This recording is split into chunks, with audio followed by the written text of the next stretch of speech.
بسم اللہ الرحمن الرحیم۔ حضرت عیسیٰ علیہ السلام کا آسمان سے نزول فرمانا۔ اس کی مختصر کیفیت اوپر معلوم ہو چکی۔ آپ کے زمانہ میں مال کی کثرت ہوگی، یہاں تک کہ اگر کوئی شخص دوسرے کو مال دے گا تو وہ قبول نہ کرے گا۔ نیز اس زمانے میں عداوت، بغض، حسد آپس میں بالکل نہ ہوگا۔ عیسیٰ علیہ السلام صلیب توڑیں گے اور خنزیر کو قتل کریں گے۔ تمام اہل کتاب جو قتل سے بچیں گے سب ان پر ایمان لائیں گے۔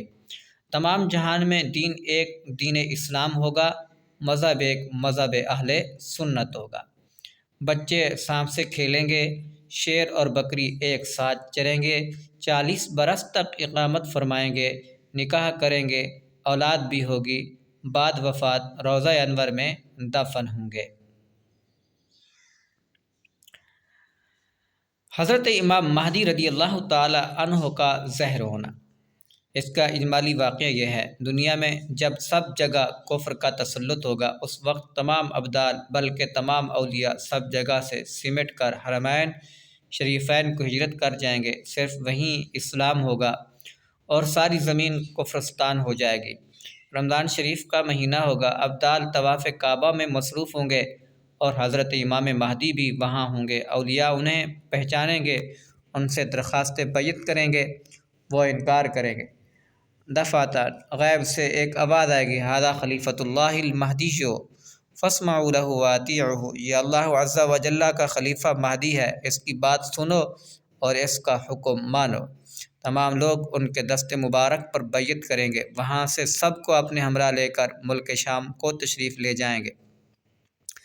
بعد قتل دجال حضرت عیسیٰ علیہ السلام کو حکم الہی ہوگا مسلمانوں کو کوہ طور پر لے جائیں، اس لیے کہ کچھ ایسے لوگ زہر کیے جائیں گے جن سے لڑنے کی کسی کو طاقت نہیں۔ وہ لوگ یاجوج ماجوج کا خروج ہے۔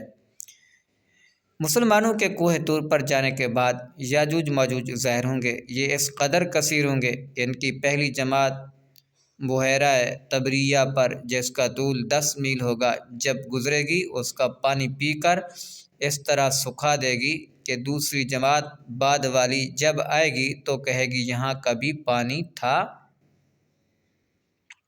پھر دنیا میں فساد، قتل غارت سے جب فرصت پائیں گے،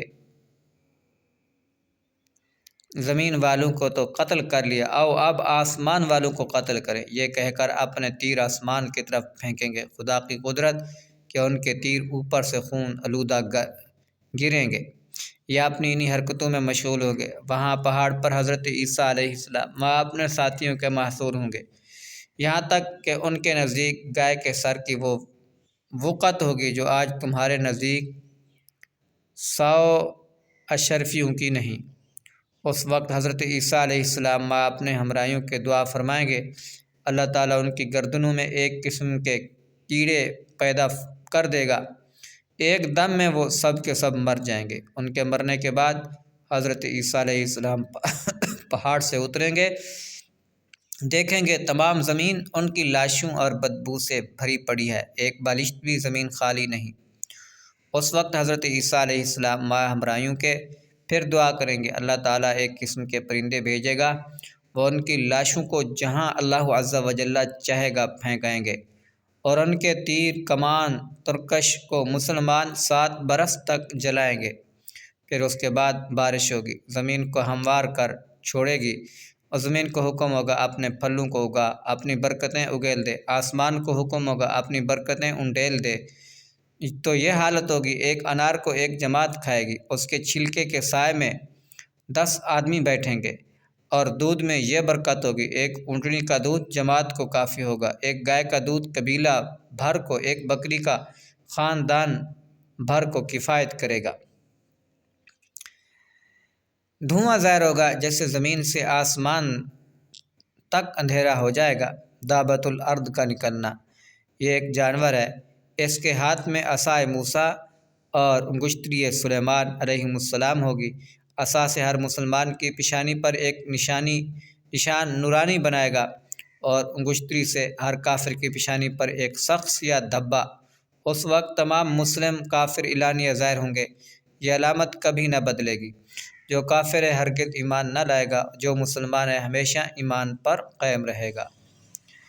آفتاب کا مغرب سے طلوع ہونا، اس نشانی کے ظاہر ہوتے ہی توبہ کا دروازہ بند ہو جائے گا۔ اس وقت کا اسلام معتبر نہیں۔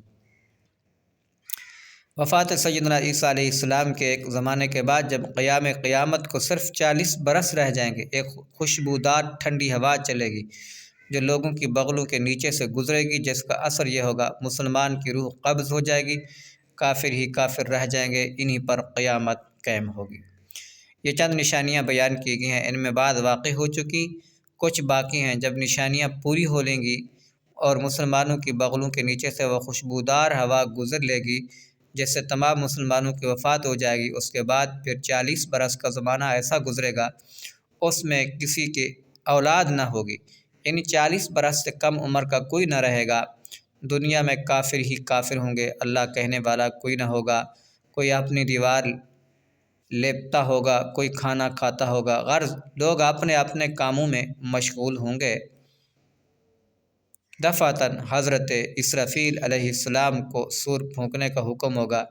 شروع اس کی آواز بہت باریک ہوگی، رفتہ رفتہ بہت بلند ہو جائے گی، لوگ کان لگا کر اس کی آواز سنیں گے اور بے ہوش ہو کر گر پڑیں گے اور مر جائیں گے۔ آسمان، زمین، پہاڑ، یہاں تک کہ سور اور اسرافیل اور تمام ملائکہ فنا ہو جائیں گے۔ اس وقت سوا اس واحد حقیقی کے کوئی نہ ہوگا۔ وہ فرمائے گا لمن الملک اليوم، آج کس کی بادشاہت ہے؟ کہاں ہیں جبارین؟ کہاں ہیں متکبرین؟ مگر ہے کون جو جواب دے؟ پھر خود ہی فرمائے گا للہ الواحد القہار، اللہ ہی کے لیے، اللہ کے لیے، ہاں للہ الواحد القہار، صرف اللہ واحد قہار کی سلطنت ہے۔ پھر جب اللہ تعالیٰ چاہے گا اسرافیل کو زندہ فرمائے گا، سور کو پیدا کر کے دوبارہ پھونکنے کا حکم دے گا۔ سور پھونکتے ہی تمام اولین و آخرین، ملائکہ، انس، جن، حیوانات موجود ہو جائیں گے۔ سب سے پہلے حضور انور صلی اللہ علیہ وسلم قبر مبارک سے یوں برآمد ہوں گے کہ دائیں ہاتھ میں صدیق اکبر کا ہاتھ، بائیں ہاتھ میں فاروق اعظم رضی اللہ تعالی عنہما کا ہاتھ۔ پھر مکہ معظمہ، مدینہ طیبہ کے مقابر میں جتنے مسلمان دفن ہیں سب کو اپنے ہمراہ لے کر میدان محشر میں تشریف لے جائیں گے۔